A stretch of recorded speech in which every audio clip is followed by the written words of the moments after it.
Assalomu alaykum. Bizning kuzatib boruvchi YouTube kanalimiz a'zolari. Bugungi manzilimiz Ko'kchida bo'lyapti. 1-2 sotuvga tushgan 5 ta xonali remontlar tayyor, faqatgina fasadi bitmagan.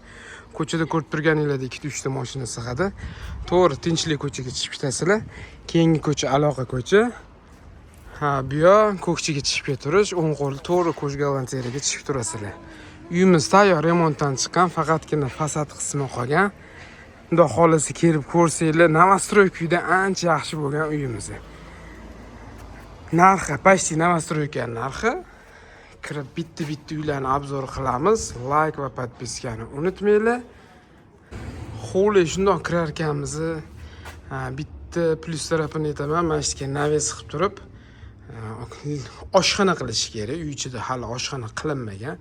Mashti mo'ljallashgan oshxona qilib, tepani naves qilib, chiroyli qilib bo'lsa bo'ladi, o'tiradigan joy qilib olsa bo'ladi. Chap qo'limizda bitta katta zalimiz joylashgan, qaranglar, juda ham chiroyli, ikkita katta oynalar bor, yorug'ligi juda ham yaxshi.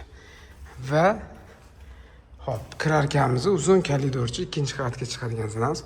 Podvalimiz полный теплый pol bo'lgan, kattagina bemalol sport zal qilib qo'ysa yoki dam oladigan joy qilib qo'ysa bo'ladi. Общийga sanuzel birinchi qavatdagi, bu yerdan полный теплый pol bo'lgan, bu yerda shkafga so'riladi va bitta xona, xohlasanglar mana shu xonani oshxona qilsanglar bo'ladi yoki yotoqxona qilib qo'yasizlar.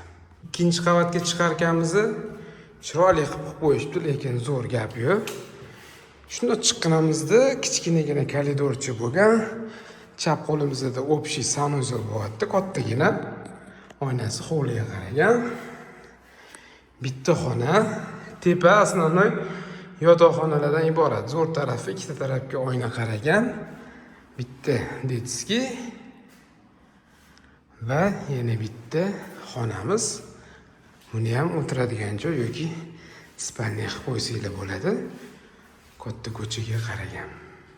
Ushbu hovlilar narxiga keladigan bo'lsa, srochniy narxda tortib talashib $125 ming chiqardi. Shoshib qolinglar, juda ham zo'r joyda joylashgan bu hovlimizni tez kelib olish kerak, kelib yashash kerak.